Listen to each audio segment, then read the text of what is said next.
നമ്മളിങ്ങനെ ജയിച്ചിട്ട് തൊള്ളയിൽ മണ്ണെണ്ണി പറഞ്ഞാൽ ഇങ്ങനെ ഊതാ. അയാളൊക്കെ നമ്മളെ ബാക്കിൽ നമ്മളിങ്ങനെ തൊള്ള തോന്നി ഇങ്ങനെ വിളിക്കുക. പക്ഷെ അയാളെ പിന്നെ പൊരുത്ത് പിടിക്കാൻ കഴിഞ്ഞില്ല. കാരണം എലക്ഷൻ ഒന്നും നാളെ കഴിയും. ആ ആള് മരിച്ചില്ലല്ലോ. ആള് മരിച്ചിന്. ആളെ കബറും പുറത്ത് പോവാം. പക്ഷെ ഞാൻ പോയിട്ട് ഞാൻ മൂപ്പരോട് പറഞ്ഞിന്, ഞാൻ ഇങ്ങനെ ഇങ്ങനെ നമ്മളിതൊക്കെ തെരഞ്ഞു വന്ന് മൂപ്പര് കേട്ടണോ ഇല്ല അറിയാം. മൂപ്പര് അത്രയും അതുകൊണ്ടൊന്നും കാര്യമില്ല.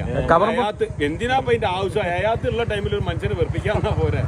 അല്ലോ അത് മതി. അയാൾക്ക് വേണ്ടി ദുആ ചെയ്യേ പിന്നീടുള്ളത് കബറുംപുറത്ത് പോകാൻ കബറുംപുറത്ത് പോയി ദുആ ചെയ്യാം.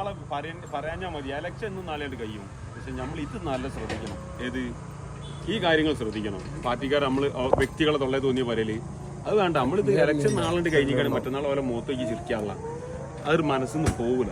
മനുഷ്യന്മാരെ മനസ്സെന്ന് പറഞ്ഞ പാമ്പിന്റെ മാതിരിയാ, പകണ്ടാവും എപ്പോഴും. അത് ഒരു പുറത്തേക്ക് ചിരിച്ചാൽ ഉള്ളിന്ന് പോകൂല. ഏറ്റവും വലിയ മാരക ആയുധമാണ് നാവ്. ആ നാവ് നമ്മൾ സൂക്ഷിച്ചിട്ടാണ് നമ്മൾ പേടിക്കേണ്ടത്. ഞാൻ ഒരു ഇതിനുണ്ടാവില്ല. നമ്മൾ ബോട്ട് ചെയ്യും. ഞാൻ ചെയ്യുന്ന ബോട്ട് എല്ലാവരും വന്ന് കാണിക്കുന്നു. ചായയും വെള്ളം കൊടുക്കും. പെര വന്നാല് വെള്ളം കുടിച്ചിട്ട് പോവാറ്. ആയിക്കോട്ടെ, കുത്താണ്ട് തന്നെ കുത്തും. പക്ഷെ ഞാൻ ചെയ്യുന്ന ബോട്ട് ആരോടും പറയില്ല. ഞാൻ ഒരു പാർട്ടിക്ക് ചെയ്യും.